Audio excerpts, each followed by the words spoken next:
నాగర్ కర్నూలు జిల్లాలో నకిలీ ఎరువుల విక్రయాలపై యంత్రాంగం ఉక్కుపాదం మోపింది. ప్రముఖ కంపెనీల లేబుళ్లతో విక్రయిస్తున్న 872 నకిలీ డీపీఐపీ బ్యాగులను అధికారులు స్వాధీనం చేసుకున్నారు.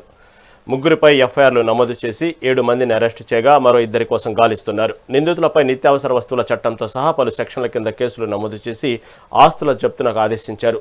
రైతులు రసీదులతో గుర్తింపు పొందిన కేంద్రాల్లోనే ఎరువులు కొనాలని కలెక్టర్ హేమంత్ కేశవ్ పాటిల్ సూచించారు.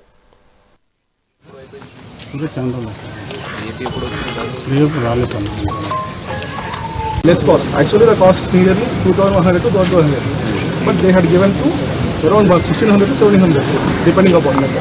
And after seeing some farmers while utilizing, they had noticed that this was bogus. While mixing,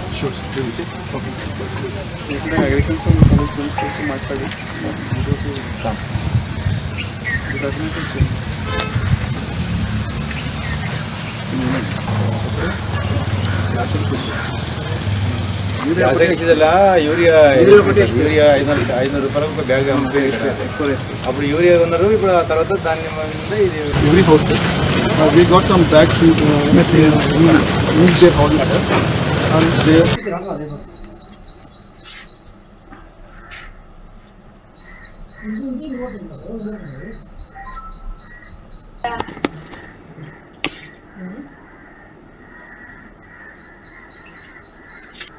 अभी शेखर ऐसे तो आते हैं ना।